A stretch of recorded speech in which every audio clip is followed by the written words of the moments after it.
When I say the word goals, do you think of something fixed or do you think of something movable? Because for my brain, I sure used to think of something rather fixed. You choose your goal and then you put your head down and you work towards that one singular, often random goal. Forever? Yeah. You can see how that might not work out very well, right? Goals give us guidelines. When the world presents us with endless options, paths, ideas, and YouTube videos telling us to do this and try that new technique, or wow, have you seen that? Without goals, we are constantly chasing the next shiniest thing before we ever got any traction on the last, now only slightly less shiny thing. This week, as I chatted with Jono Pandolfi of, Jono Pandolfi, the New Jersey, New York-based ceramics manufacturer for some of the world's top chefs, I was reminded that goals, while giving us a hypothetical finish line to work towards, are anything but fixed. Goals give us focus, but that doesn't mean that they always have to stay the same. As Jono shares, they sure haven't stayed the same for him. If you would have asked him years ago whether or not his goal was to run a manufacturing studio with almost 30 employees, he would have said abso-freaking-lutely not. And yet, here we are. In a way, goals are almost like that little bit of friction you need to get something started. If you try to move anything on wheels on a slippery surface, you know it's going to be really hard to get it moving in the first place. But if you add just the tiniest little bit of friction, just the littlest bit of guardrails that you can't go outside of, you get rolling along really quickly. The best of goals seem to grow with us. They expand as our knowledge, our experience, and even our risk tolerance grows. But enough for me trying to be poetic about goals here. Jono has plenty of incredible real-world examples of his own, and you're going to hear all about many of them right after a quick word from our sponsor. Hello, I'm Bryce, Account Manager and Sales Solutions Supervisor at Amico Brett, providing you with the best customer service in ceramics. This episode is brought to you by Amico Brett. Find Amico glazes and equipment at your local distributor. Welcome to Clay, and thank you for listening. Now, on with the show. Welcome to the Maker's Playbook, the show where we talk all about what it's really like to make a living from the things you make. I'm your host, seasoned entrepreneur of 13 years, Rebecca Ikes-Kara. Hey, Jono, welcome to the podcast. Thanks a lot. Excited to be here. I just realized I didn't double check if I was going to pronounce your name correctly or not, because I've always seen it written and not said out loud. So I just had a small moment of panic. You got it right. All right. Jono. I think most people are going to know who I'm talking to, but just in case, how would you introduce yourself? I would introduce myself as Jono Pandolfi, the owner of a dinnerware company, I guess. Did you always know that that's what, was dinnerware the thing? Was that you knew that that's where you were going, or where you are now is a kind of a surprise? I would say it's a bit of a surprise. When I was in school, I studied ceramics. I went to Skidmore College and I was really into clay back in school. I didn't discover it later. I discovered it early. And visiting a small hand-thrown potter in Connecticut by the name of Todd Piker was sort of a singular moment that opened my eyes to what it looked like to make not only dinnerware, but is a hand decorated. He's a wood firing potter. Anyway, my high school teacher brought me to visit his studio, and that experience opened my eyes and opened my mind quite a bit.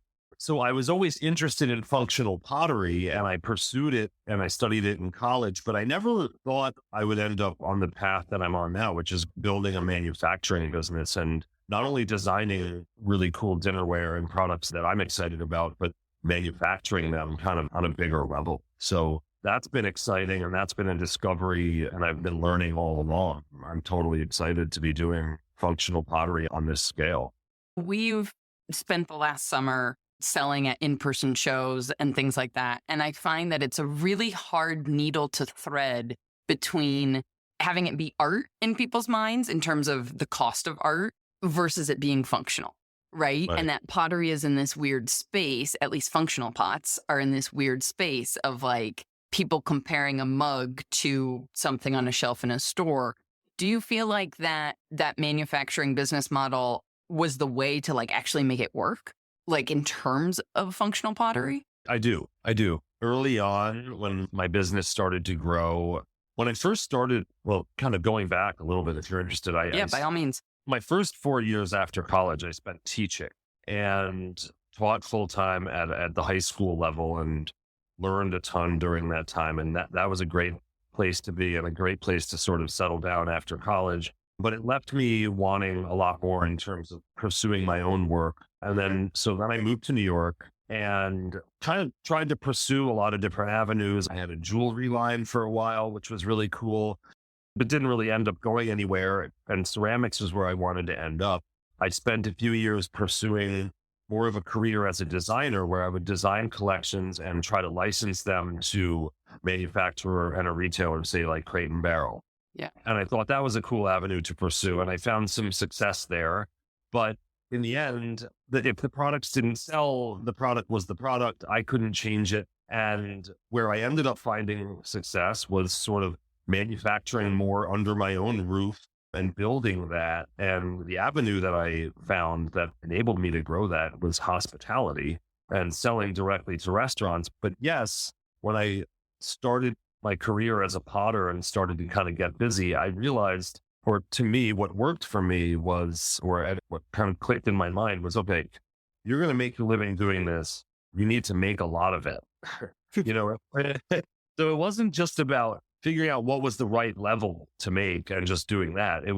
It kind of felt like if you're going to do this, you need to do more. And every year was a little bit more. And year after year, we gradually built. But in order to supply restaurants, because that was the model that really clicked and started to work for me, I quickly realized that I was always going to need to be restocking these places. I was always going to be dealing with sample requests from new restaurants, and it kind of became endless. And it's amazing and it's awesome. We have over 50 shapes here that we have tooled up.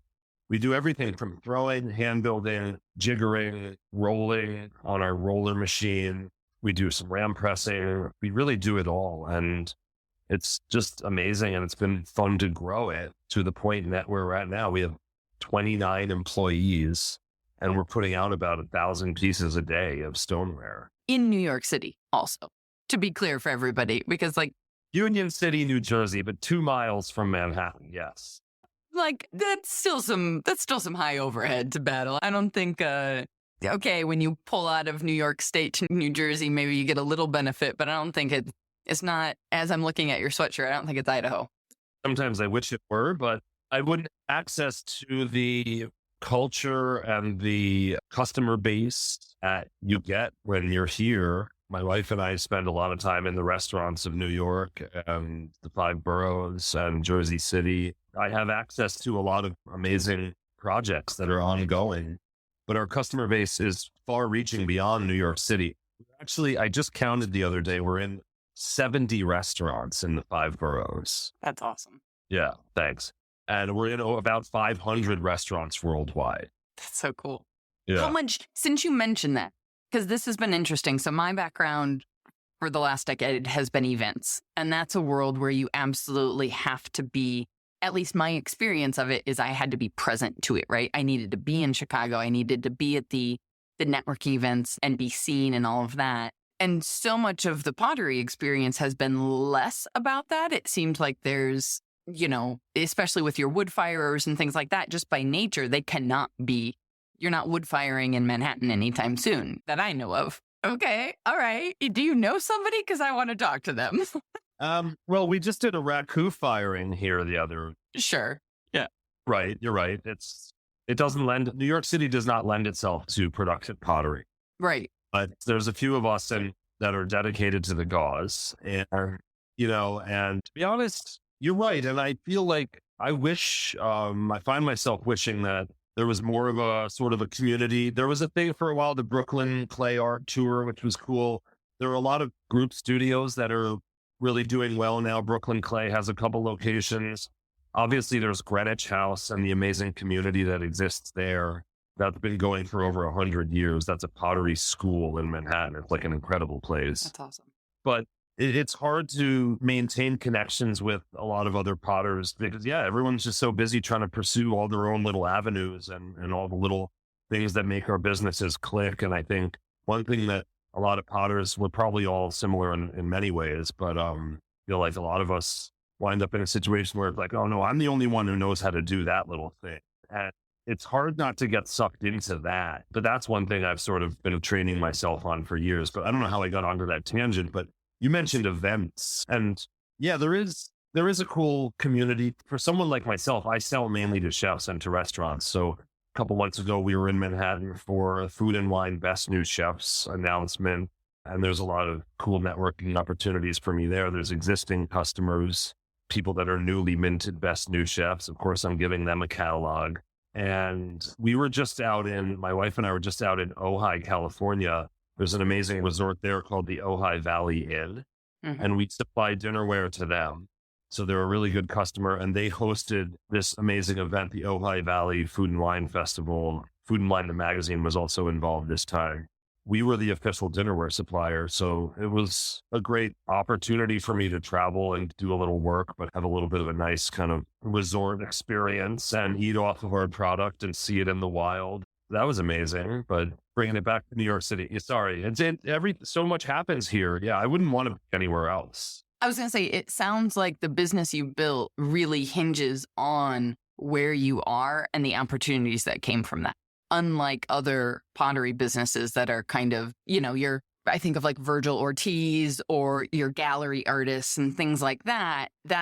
You have to make connections, but you don't have to be out there constantly the way that you're doing to grow that network of the food and wine world and chefs and restaurants and whatnot. I think that's true. And I think to me, it was sort of organic that I was here to begin with and lucky a little bit, because although I always wanted to live in New York, I was born in Manhattan and then I was teaching in upstate New York. So I always wanted to end up here. And I guess I thought I was going to kind of wind up in the scene of gallery artists because that's what I was exposed to in college. Right. That's like the only route that we're taught, I feel like. Yeah, exactly. That's highly problematic to me. And I did think I would end up pursuing things like that along with maybe design on the side. But growing a manufacturing company wound up being such an exciting, gratifying thing for me. I mean, for me, what was exciting about ceramics and exciting about the process and building things early on in my career is the equipment, the kilns, the processes, the clay, firing, staying up late, everything, all that, So every time we grow, it's another kiln, another new process, another machine, another team member, a new pop-up. There's so many things that are exciting and constantly changing and forcing me to use so many things that I learned in school, from setting up a trade show to designing a piece for manufacturing to dealing with equipment manufacturers, whether they're here in the US, overseas, outsourcing products. So much of what I know has been learned from when I started the business to now. So I think that's one of our core values here is constant improvement. And you need to always be learning and being super resourceful about who you work with, who you learn from, who you trust, who you actually look at as a role model. And sometimes you really might want to rely on your own ingenuity and skills rather than looking at what others are doing. So getting to do all that on a daily basis is so exciting to me. I love it. I feel like I was cut out for this. I'm emphatically nodding along for anybody who can't see me because I have spent a lot of money paying other people and there's huge value in business coaches there's huge value in that, and there's a time and the place. But I think I also got a little stuck in the mentality of like, oh, I need somebody else to teach me. I need somebody else to tell me what to do because, presumably neither one of us went to business school, neither one, so clearly I need to go pay somebody else to tell me what to do when really there comes a point where you have to trust your gut and be like, I'm going to figure this out. And I can. And that's good. Big time. How was the phase? So walk us kind of back to those early days of like, did you accidentally wind up with a restaurant once and then you had to start figuring out this growth? Because I think the other interesting thing that you're doing is you're also threading the needle between, you are in a manufacturing space, but you're not necessarily at the team size of East Fork, for example, Sure, right? sure. And so you're in this place where it is still, for some people, 29 people is going to sound like a lot, and that is a lot of responsibility, but it's not, you're kind of still finding this space to balance, or maybe you're not. From the outside looking in, it seems like you've like found a place that most people get stuck at, which is like you start to grow and it's bigger than it was before, but it's not big enough to support the resources needed to be that big. Do you know what I'm trying to, like there's kind of those points of growth. I think that I still meet with everyone on my team every other month. I meet with most of my team members more often than that. I talk with I have team leads.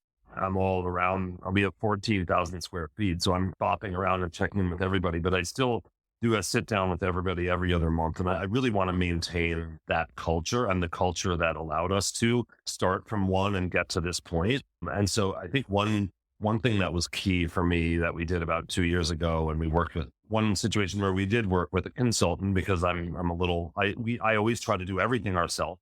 We came up with a set of core values, which has been hugely helpful and impactful as we've regrown post-pandemic or during the pandemic. We were 15 before the pandemic, and then we kind of shut down, and we had about 7 core team members come back. Before long, we were 15, and that felt like a good point where we worked with this consultant, and kind of I looked a lot at what was important to me through the years and what I thought made the company successful and allowed it to grow. And we came up with our core values. And the first one is built from scratch. I'll run through them really quick. Built from scratch, resourceful. And some of these things you're already saying, and especially resourcefulness, that's like relying on yourself too, and not just going to an outsider and assuming that someone is going to have answers for you. Improving constantly. So like the Kaizen concept of never being completely complacent and thinking that you've got your process sorted out. And then collaborative. And then the last one is keep it positive. So they spell out brick, which is great. That allows you to remember it. That was convenient also. Ceramic product, and it's solid. But that's been helpful in that as we've grown from 15 to 24 to 30 practically now, that's something I onboard all my new team members with and my interns with on day one. And it allows them to kind of get inside my head a little bit and to see why we do things a certain way. So that's cool. But yeah, I think to me, 30 is an amazing number. And my approach to growing the business all along, I've never wanted to grow too fast. It's been really important to me that every step of growth is something that we won't somehow lose and then have to backtrack. We'll always have a solid foundation on which to grow. And it's not a straight kind of constant, or maybe to that in that direction up, but it's more like step, grow up, do that for a while, learn, get ready for the next step, grow. That's more the thing that allows. And so you have to kind of get ready for the next step, do it. For us, it's our newest kiln, which actually we just doubled our glaze firing capacity. The new kilns here, we're going to do this for like a year. We don't need to, so we made a big step. Now it's run everything, get everything running correctly, see where the next bottleneck is, and then assess. But I've never wanted to really shoot for the stars, give me the $2 million VC money, let's buy it, let's buy a building. No way, that's never been my thing. And I don't think it ever will be. I think of VC money as monopoly money. Like, it's not real. I don't understand. You can buy real machines with it. Well, you can. But then, like, the way they talk about it, I'm just like, but this company, was a whole different tangent that we don't have time for. WeWork just went bankrupt. I mean, we don't need to talk about that. It's different. The kind of money they blow in an hour could take our businesses beyond, above and beyond. It could rebuild American manufacturing. Yes. Don't get me started. Healthcare. I mean, yeah, we didn't start this conversation with cocktails, so we'll have to have that talk next time I'm in New York. Come see us. Yeah. I love that you have mentioned this because I think there is so much perception on the internet now, especially, and this is kind of the whole point of the podcast is to debunk what we see online. And I think what so many people perceive is this like rocket ship of you've got to be constantly growing. You've got to be constantly pushing. And, I mean, since we mentioned VCs, now it's like 5 a.m. workouts and cold showers or whatever bullshit. Like, whereas you can get so much insight from what I'm hearing you talk about in like, okay, you grow and then you pause and you think and you watch and you maintain Yes. and then you decide. You prove the model and then you proceed. Right. You prove it for a time. This is working. Okay, we're ready for the next step. But I think too many people, or it's my perception, and I'm not speaking about anyone in particular, but I think there's a tendency, and I'm definitely not speaking just about potters, but just in business owners in general, that it's like, you want to fly, you want to shoot for the star. And it's just like, that's not always real, right? Or sustainable, like over the long haul. For sure. Like I want to be doing what I'm doing in 10 years. I don't want to have to reinvent the wheel in 3 because we went viral and now a trend is gone. Right. And also, work-life balance is important. That's a big thing here. So everything's important. We do these awesome, we've done it once, and I'm excited to do another one. And I hope a lot of people listening to you will probably find out about it this way, maybe. But we're going to do another workshop here. We do a free workshop where we invite potters who are, getting along in their career, but they feel like they're maybe held back a little bit, and they want to basically learn the jiggering process, which has been so elemental to allowing my business to grow. And we do these workshops, and I'm open the first Friday of every month here. I don't know how many people always realize that, and a lot of potters come through and get a tour of the studio, usually by me. And I'm happy to kind of show people how we do stuff. But when potters wind up here, or when people seek out my advice, I often ask, or I try to ask right up front, or get an idea of what their goals are. Because for a long time, I always assumed everyone would necessarily have the same goals that I have, which is not to grow like crazy. But here we are with, 10 electric kilns, 3 gas plow kilns, 30 employees. I didn't even know I would get this far along. But I asked people, well, what are your goals? Do you want to hire people? You say you want to grow, but if you don't want to hire, well, then that might factor in, blah, blah, blah, blah, blah.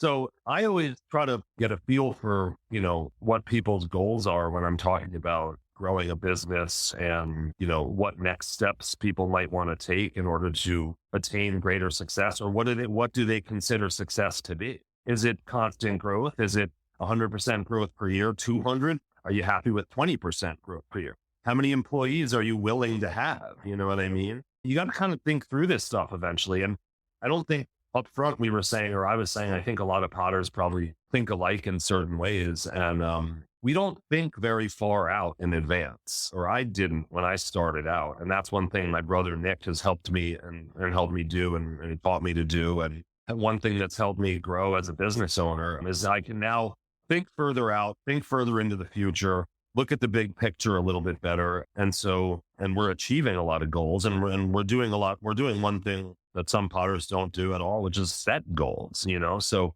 you can start with that. But anyway, I try to get a feel for what people's goals are before I start blowing them up with a million pieces of advice and telling them what to buy next or what to do. That's so smart, because I've been in the position where I grew a team on the advice of someone else, and someone who I admire and is a dear friend of mine.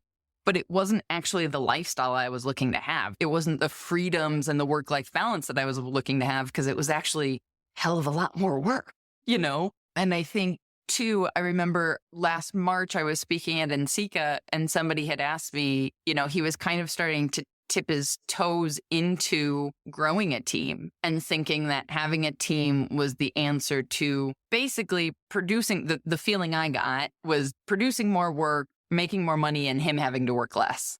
And I was thinking, maybe your hands in clay less, but I don't think you're going to actually work less, at least from my experience of a photography team. You're not doing 30 times what you, Jono, individually used to be doing. You're not doing 30 times that now. It's a completely different business model, is what I'm getting, right? You're right. And I think one thing that's allowed my business to grow is that there's things that I do now that I really enjoy that are more like, team leadership type stuff and management and planning. But I still get to do a lot with clay and I still get to design pieces and stuff, but I'm not. And I also paid my dues in the sense that I made handmade. I threw 700 pieces at a time for this retailer and that, and I would ship out 10 pallets at a time to Crate and Barrel of these handmade serving platters and bowls, hand built, slumped by me and one assistant. We do it 500 at a time. I fired all those in electrics, mostly in top loaders. But How's your back? put in the time of making stuff by hand, cranking it out, selling it, pushing it out, and did it all myself. And as I moved on and built a bigger company, I found that I really enjoy building the team,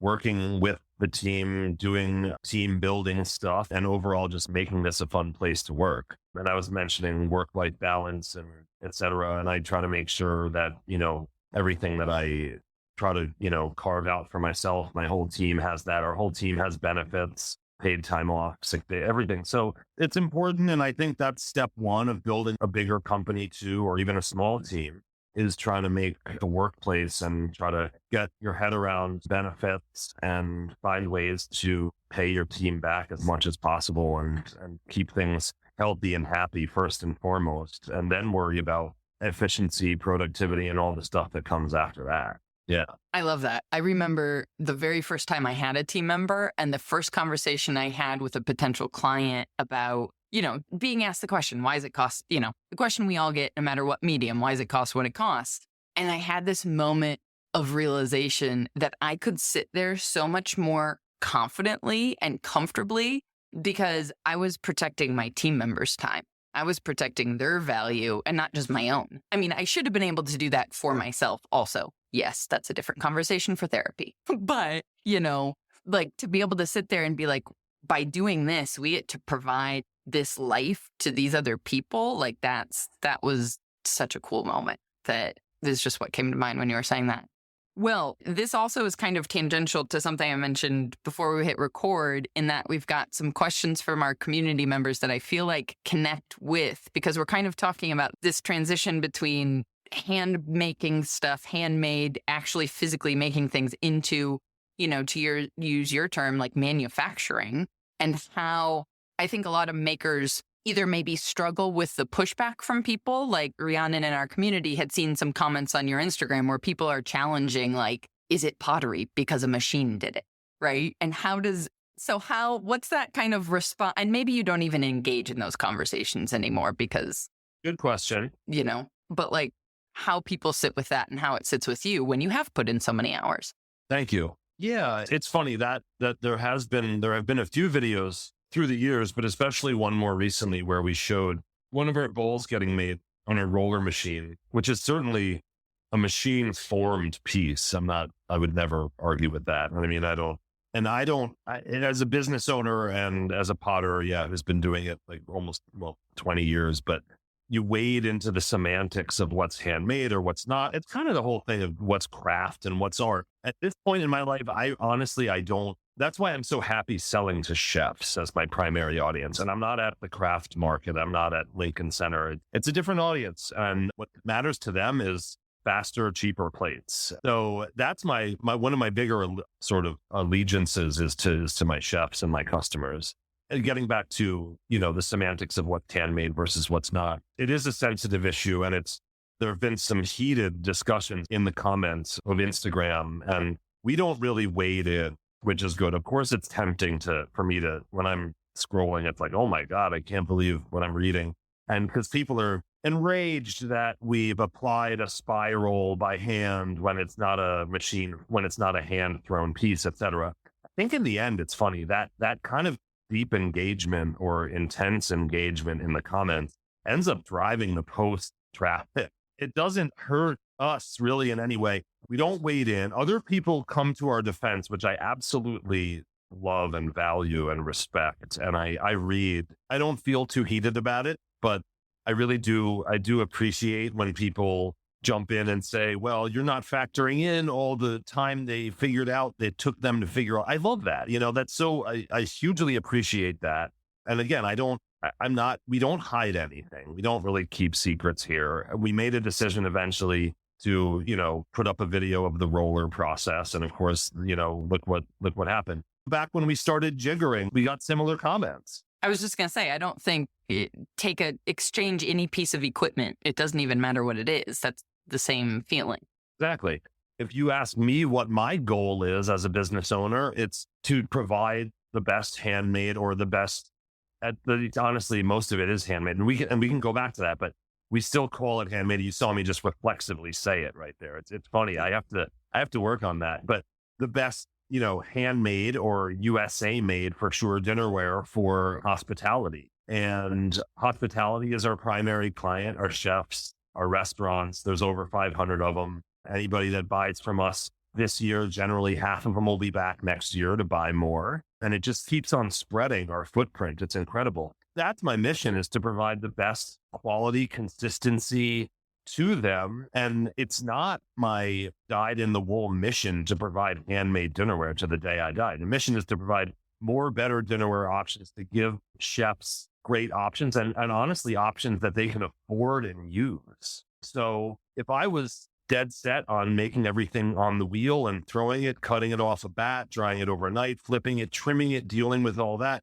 my business would never grow. And no chefs would be able to afford my product. I might be able to find some guy or woman who would buy it and, fantastic, there's one or two jobs. But for me, I realized to sell to restaurants and to continue selling to restaurants, I was going to have to be there, like I just said, going to have to be there next year when they need a reorder. So from the get-go, right when I started selling to them, it was an exciting time because I realized, wow, they're going to buy from us. And if I give them something that works well for them, they're going to come back. And that was a meaningful realization. And that was certainly an early step in the beginning towards saying, all right, let's go hard on restaurants and let's focus on them and let's sell to them and start there. I think it connects back to what we were just saying before in terms of you asking other potters their goals. Like, you know what your goal is. And everything is built around that goal intrinsically. And I almost didn't want to ask the question because at the very beginning of the conversation, when you were saying you got interested in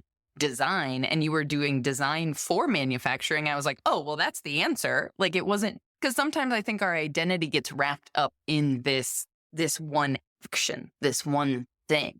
Whereas our identities are much more complex. You're not worried about how many hours you're at the wheel to be able to say, hey, I make beautiful custom, like interesting, unique dinnerware. You still make dinnerware. It's not connected to whether you're leading a team or at a computer, you're meeting with a chef. It doesn't have to be that you're sitting down at the wheel doing the thing. Sure. I've done every job here. There's a few now that we've recently migrated to a new website. We're on Shopify. So a lot of the back end stuff, I'm not as hands-on as I used to be, but I did my first every website. Making job. Yeah. Sure. Well, but my first website for the business, I did, but with an HTML from scratch. You know what I mean? I did all the photography. I did coding. I made a money for my buddy, my neighbor. He's a web designer. And I said, look, man, I need you to teach me how to build my website. He said, all right, well, you make me a money clip and I'll teach you how to do HTML. And I still use as the money clip to this day. And I still tell the story because it gives you a sense of that's the kind of person I am. I want to know how to do everything. Mm-hmm. That's one of our core values, built from scratch. One thing, and I think it's so cool how you offer a lot of help on photography for potters because, it's not the hardest thing, but it's good to do it right because you can make your work look really, really great. And I think it was core to my mission early on was I said to myself, hey, I'm going to do my own website. I'm never going to outsource that. Not never say never. That's one thing I tell.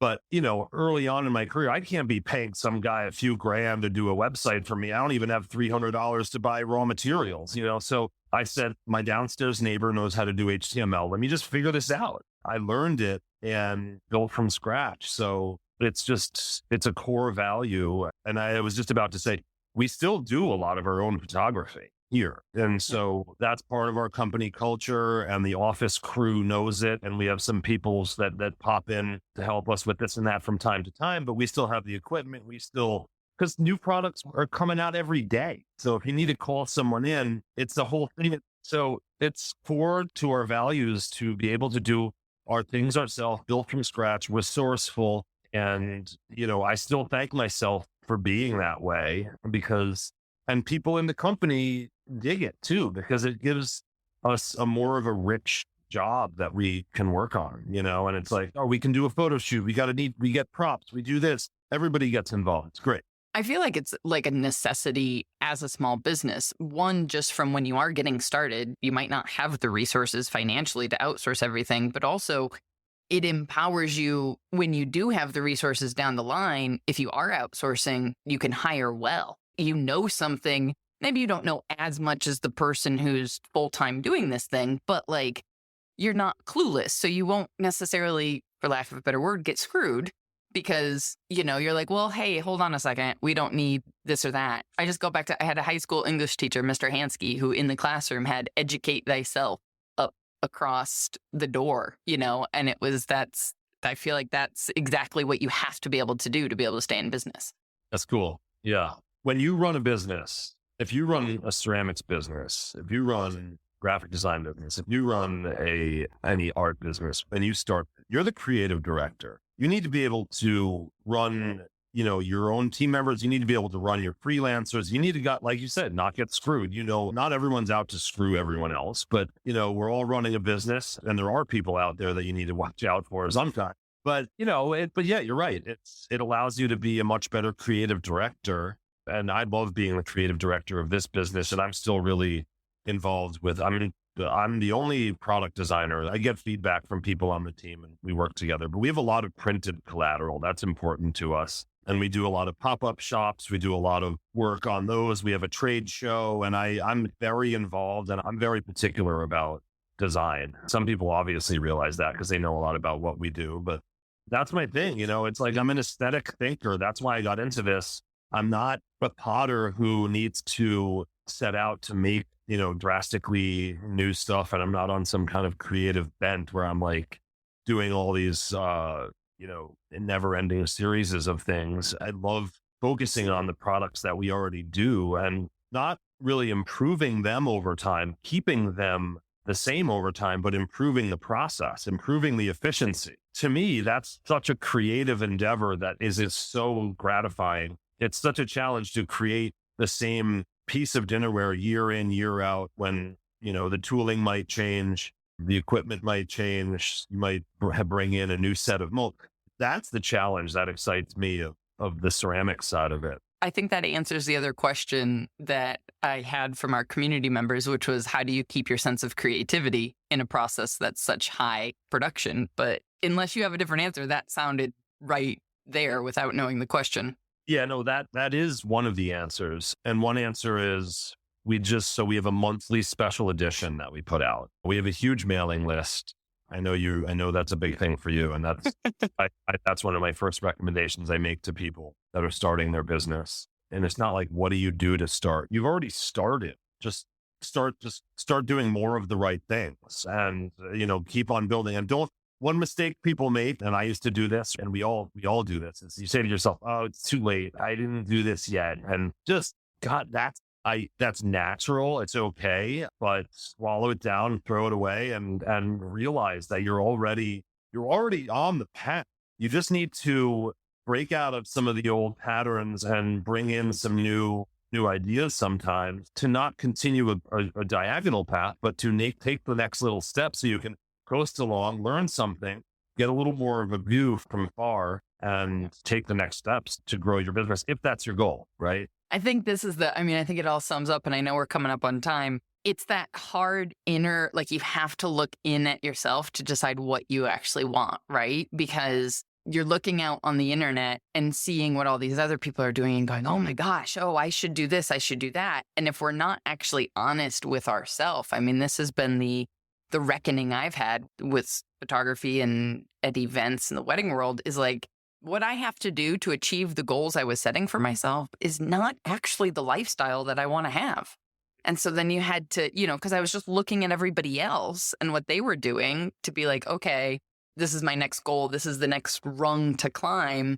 Whereas, somebody listening to our conversation has to think like, okay, do I really want to grow a business to scale the way Jono has and what that looks like? And do I love design that much? Or do I want to keep my hands in mud every single day of the week, 9 to 5, every hour? Well, then maybe the right choice is to like come work for you rather than run the team, because you get to actually do what you love. It's just like getting honest with like, what is the thing you actually want to spend your time doing? Yeah, I think, and it might be interesting for people to hear or to learn that. I mean, looking back in time, I remember when I had about 5 team members, and I remember thinking to myself, well, this is pretty amazing. I never even thought I'd get to 5. And, maybe 10 will be like the max, and here I'm at again, knocking on the door of having 30. And I think your mind can evolve over time. And I think I want people to know that, when I started out, I didn't have this grand vision. I didn't have it all figured out. I just took risks. I just took little risks, nothing big, but I just took a gamble, and I was really resourceful. I found the biggest, cheapest kiln I could, and look for people to help for that. Look to me, I ask away. And how do you get there? But I mean, when I started out, if you had told me when I had 3 employees, hey, Jono, do you think you'd be able to run a company of 30? I would be like, hell no, that sounds so stressful. That sounds crazy. But when I passed around 20 to 24 people, when we put in our core values, and I realized, or someone helpful, Nick, mentioned to me, my brother, because again, he has a business school degree. He's been my partner here for the last 6 years.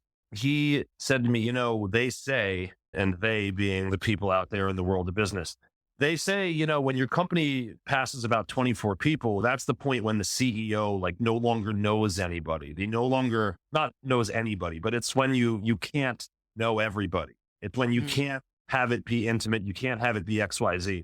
And I was like, all right, I have to prove that wrong, or I'm going to try at least. And that's around that time. And from then until now, and as we have 30 now, this is kind of getting long. I'm trying to remember where I'm headed with this, but I enjoy my job so much now. And my job is not stressful because I've grown the team in a smart way, in including things like building core values into how we run, building a company culture, realizing the importance of work-life balance for everybody on the team. If you had said to me when I was tiny, you want to run a company of 30, I would say, heck no, that sounds impossible. That sounds like I have no idea how I would ever do that. But as long as you grow gradually, my job has gotten more rewarding and better, because one of the things I love is making stuff. I love making a lot of stuff. I'm not one who spends a lot of time on one elaborate piece. I like to make pieces in a series. And so now that I have a dinnerware company that makes 1,000 pieces a day, 3 big gas kilns, we're firing all 3 today. My job is that much more gratifying. My first thing I did, I came in this morning and I opened up 2 55 cubic foot gas kilns, 2 glaze firings. I was the first one here. I opened up both kilns, look at them, and it's just like, that looks great. Go down the hall, open the other one. That looks amazing. What a great way to start the day. I've taken steps that felt uncomfortable at the time, but I've unlocked new levels to now I'm doing things that maybe felt or did feel and looked unachievable when I was small, but I just kept with it, And one thing that we haven't touched on yet is, or we've touched a little bit on it, but selling to my hospitality clients, selling to them has been what's allowed the business to grow. But on a bigger scale, selling direct to my end user, whether it's a restaurant or it's a direct to consumer sale over my website. That's been elemental, and that's been core to my business pretty much ever since I said goodbye to my last couple of retailers in about 2011. I was still selling to 2011, 2012. I was selling to Anthropologie, selling to Crate and Barrel, handmade product. I was doing it here, batches of 400 to 500 at a time, shipping it to distribution centers where they would, big markup, selling it. And so my price was way, way down. And so when I realized, let's work on this thing where we sell direct to our end user. And I actually spoke with the owners of Heat back then.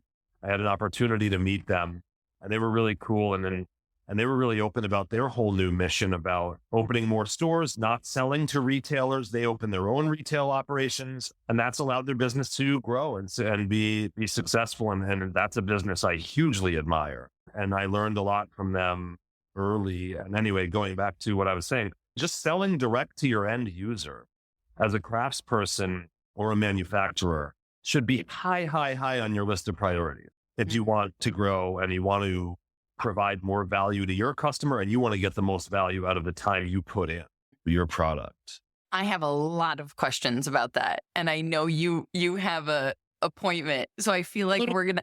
I'm not really looking at the clock. I certainly have more. Okay.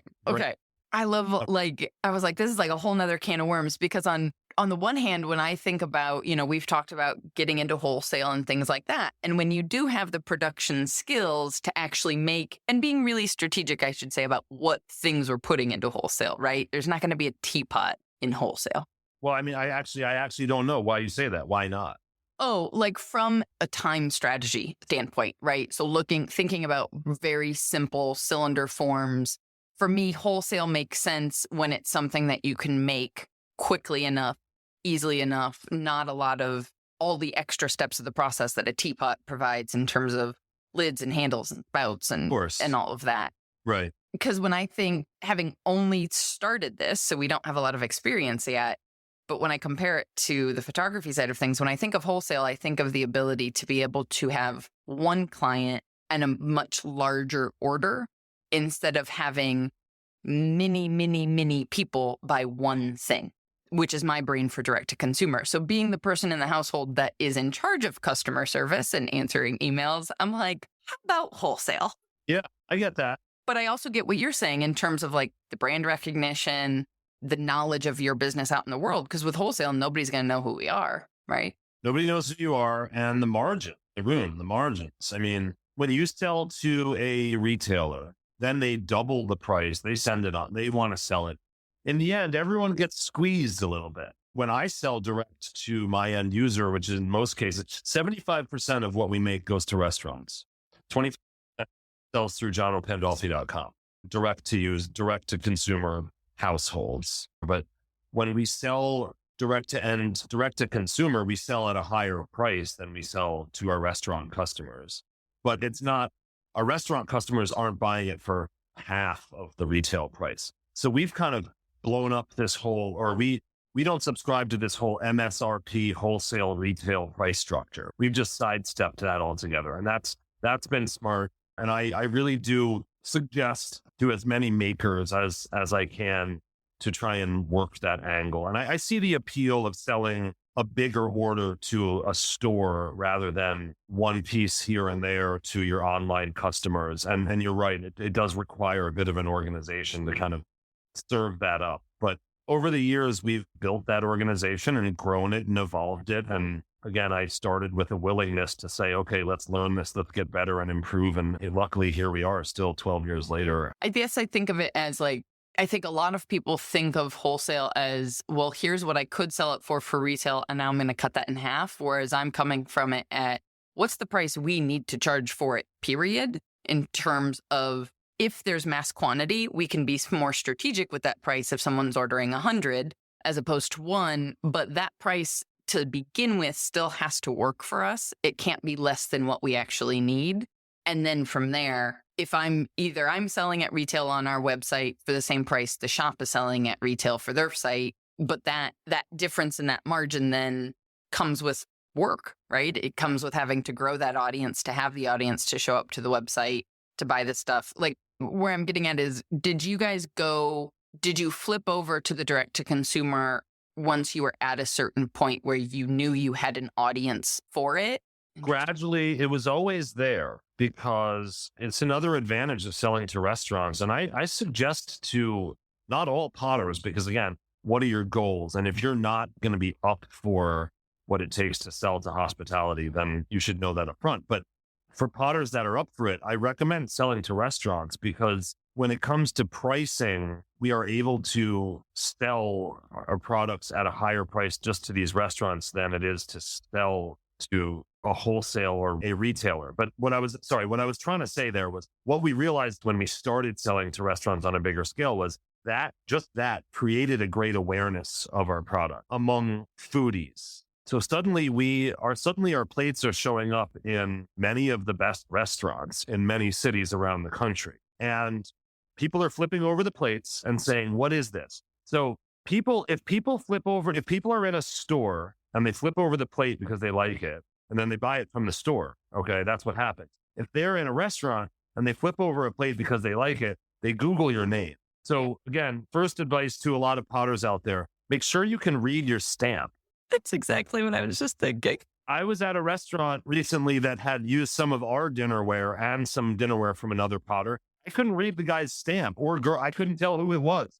So that's funny. So make sure you can read your stamp. But again, there's a reason why I recommend for folks to try and sell to a restaurant or a hotel is that it's going to create a better awareness of your product. And I think one thing that a lot of potters get tied up in is they try to offer everything under the sun. You should try and, if you're trying to sell, no matter who you're trying to sell to, figure out a basic collection that you can do that's proven, then it's dishwasher safe, it's everything you want it to be. And then kind of go hard just on that and avoid the tendency to say, "Oh yeah, I can do that color of green. I can do this for you no matter what. You want it a little taller? We'll do that." Sure. You really need to kind of hedge against that because that's where a lot of people who work with clay, we are in love with the medium because we can do anything with it. But if you allow that to kind of color your conversations with your customers, you're just going to end up spinning your wheels for a long time. Take it from me. I've done it. I've been there.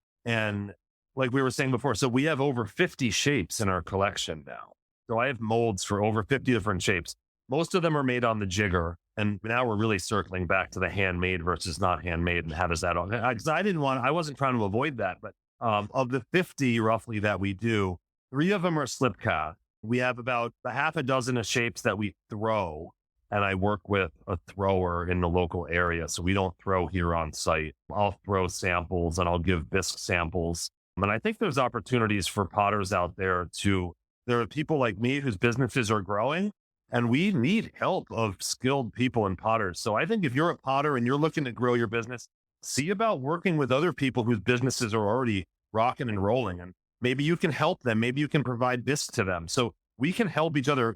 I'm not saying we're going to rebuild American manufacturing or any crazy thing like that, but there's demand for the products that we can put out. Well, and if we all actually are working together to do it, instead of all of us screaming into the void, trying to get the attention, it's like, well, if we're all actually working together to do it, it makes it more manageable for everybody. You have to circle back to the work-life balance, you have a better work-life balance because you're not trying to do all of the things as an individual person. I mean, a lot of us, you look out at the internet and think, okay, I need to have a styled shoot with my work so that I can then have it set up, designed, market it, have a marketing strategy for the holidays, but then I also have to make it and then I also have to package it. And it's like each of those things are one person's full-time job.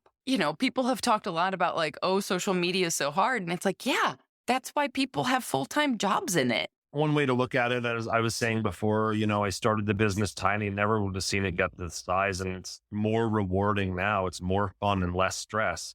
The stakes they're higher, but again, it's built on a successful foundation, a proven foundation. We've got about 50 shapes. A few of them are thrown. About 40 of them are done on the jigger. About 8 of them are done on the roller. As we've grown, as I was saying, I've kind of tried to step back, step away from the things that keep me sucked in, train up my team leads to fix things, to be resourceful, to improve constantly, to do the things that I naturally do. And that way, as I'm running the business, as the business gets bigger and more complex, I have more time to step back and see the issues as they arise or before they arise and address them and keep everything running very smoothly or as smoothly as possible. And when I'm not constantly getting pulled into constant little emergencies that pile up, once you've built a team and you've built an organization that is operating efficiently and achieving the goals, we have goals. Our respective teams have different goals, and we look at goals, and it's great. And it's a great thing to have and a great thing to look at.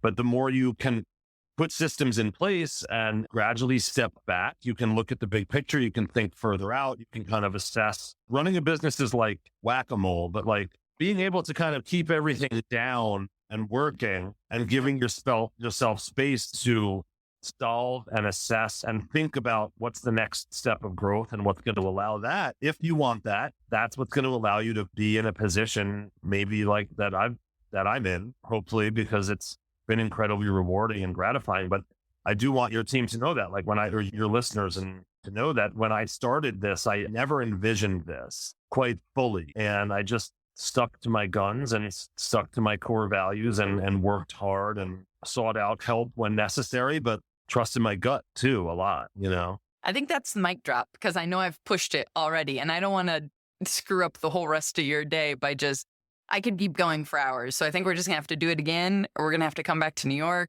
To New York and come see it in action, and we'll do a recording here. I'd be totally into it. That sounds awesome. That sounds awesome. Well, and is there info for people that are in the area? You mentioned the first Fridays. Is there info where people should find out about that, or they just show up at your door the first Friday of the month, or what's the best place to send people to? People should sign up for our mailing list or follow us on Instagram. I think November, which we just did our November first Friday. I think that's our last one for the year. We are not going to do a December one. December, we have a pop-up in Manhattan that opens a week after Thanksgiving. So we'll be in Manhattan in Nolita for about two weeks. That's really exciting. So come see us there. I'll be there. Anyone can come through and chat and say hi. But yeah, the first Friday of every month for 2024, we'll be doing that all year.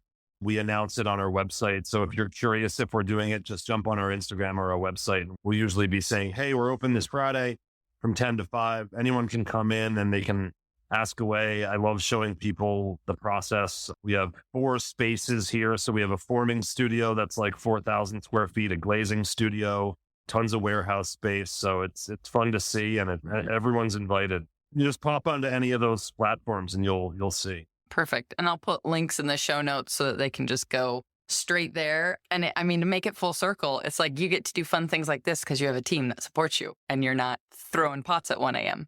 Exactly. Not anymore, at least. Yeah. Unless you want to. That's a whole different. It is fun once in a while now. I have a family. I have 2 kids at home and an amazing, supportive wife who she didn't get enough mention during this. But Erica, it shouldn't go without saying, my spouse hugely supported me through the early years. She worked a 9 to 5, provided health insurance for us when we were a growing small family. That's not an invisible part of this. And it requires support to pursue a life doing what you love, to pursue a life of making stuff. But just because it requires the support and requires risks doesn't mean don't do it, because it can pay off huge. Yeah, no matter what scale you do it on too, that's why it's like important too. Like ask yourself what your goals are. Not everyone has to grow. You don't have to keep up with these insane things that are happening out there. What is important to you, and if there's opportunities for growth and you want to pursue them, then fantastic. That's a great thing to have. But if you're just pursuing the craft of making something and you're able to spend time doing it and you feel rewarded because you've done that, then that's just huge in and of itself. Yeah. Totally. Thank you so much. Thank you. We've got friends in New York who definitely want us to come use their spare bedroom again, so we'll make this happen. Please reach out, and I would love to show you around and show your whole audience around, and we could plan that anytime. Cool. Thanks, Rebecca. My pleasure. Now, I know I'm airing this towards the end of the year, and all of us are going to be inundated with talk of goals and resolutions and how you can still achieve in the last 30 days of 2023, and frankly, a whole lot of garbage around the subject. So let me just go on record real quick before we wrap this episode up. You do not need to buy a magical journal or a notebook or some other thing to figure out your goals. And yes, they will come with time. The way I set my goals in my first year of business looks absolutely, unequivocally different than the way it looks now, 13 years later. Starting in the new year, simply because I know we are all running around a bit manic between now and then, not necessarily because I believe in New Year's resolutions. I'm going to be hosting live hangouts inside of our community so anyone can journey right along with me in how I set goals. Not only at the start of the year, but every quarter, and how I actually check in on those goals weekly to make sure that those shiny options that we are all constantly getting shown don't distract me from the most important goal, the dream life we all have lurking there in the back of our heads.